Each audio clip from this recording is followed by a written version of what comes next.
Hey there. Okay, I'm out here doing a quick video on soldering of cold solder joints on the Rowe Jukebox. Here's an R86. It works on what I'm going to show you will work on that.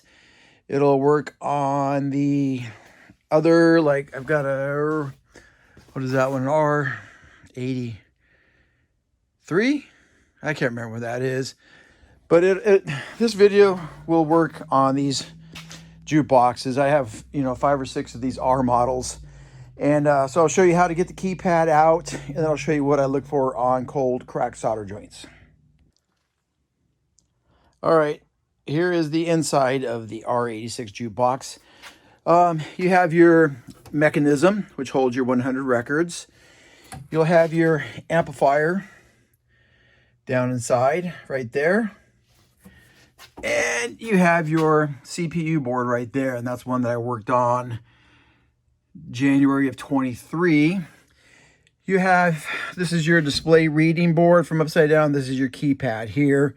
And there's your price and index card where your keypad goes through there, then talks to the central compute board, or the CCC. These things will do get cold solder joints. I showed in a previous video, which I'll leave a link to, on repairs of this and how I touched up those pins.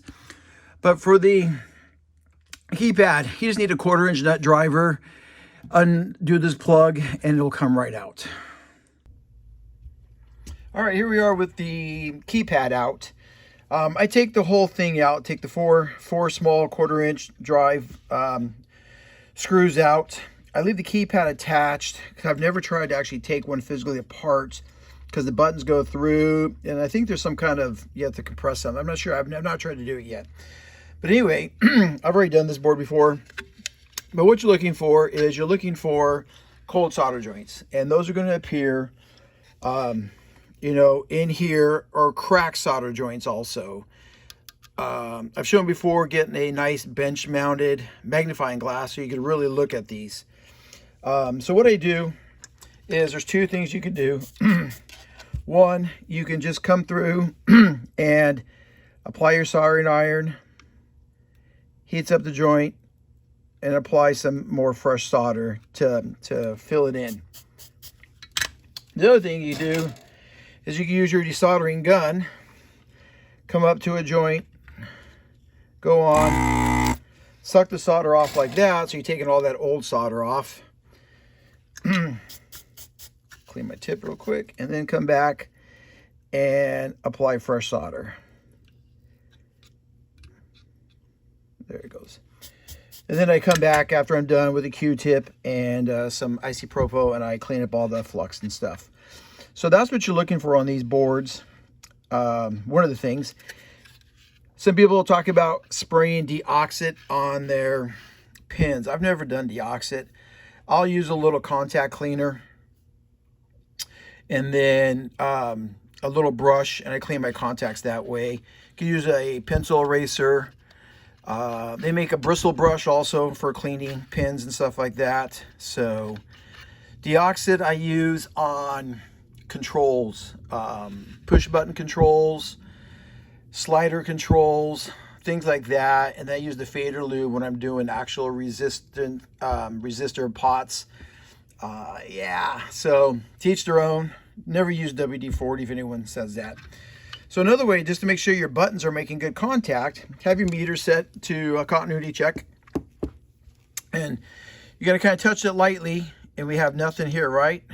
But then if I push down, I test all my buttons. So you can go through that way too, and that way you'll make sure that all your buttons are working, at least to this part. And then if you want to make sure you don't have any broken traces, look at the how the traces go. So I'm good there. Nope, that goes here, doesn't it? Let's see here. Yeah, I should have. Yeah, there it goes. Sorry. That was here. Nope, it doesn't. It goes. Yeah, something get. There we go. See that one? I'm not getting contact on the very top. I should get it all around. So I'm gonna touch that one up really quick. since that was giving me a little iffy. So we'll just touch that up a little bit, and then it should be okay. There it goes. This one here to here, here to here, right? No, here. So you can just follow out all your traces and make sure they're working. And then each side has basically a common side here. And you see this common side comes up to here, and we can check common sides. So make sure that all works. So just a few little tips on what to do for cold solder joints. Let's see, what else can I show? Oh, I'll show you the connectors, and you can buy new ends for these connectors. Hold on a second. All right, here's the connector. I'm just going to use the term Molex. Molex makes a bunch of products, and so the little connectors are crimped. Oh my gosh, I get this into a frame here. Are crimped to the wire, and then they slide in from the back side. And on the front of the connector, on the top, there's a little tab that sits up at an angle. And as it goes in, it clicks into place so that you can't pull this back out. Sometimes, if you look inside, you can see if they're like broken or something. If you start taking them out by using a small pick or a very tiny straight slot screwdriver, you can push that tab down and then pull this out from back. And then you kind of have to bend the little tab back up to put it back in for it to lock into place. I was going to show you some, but I cannot find my box of connectors and my little crimping tool I have for those. Yeah, don't know if I gave it to someone to use. And then there's header pins. These are the header pins. And these aren't the 90-degree ones. Like this is a 90-degree header pin there. See how it comes in and goes, and you can order those. I have a bunch of straight ones right now from, mostly these are pinball repair things.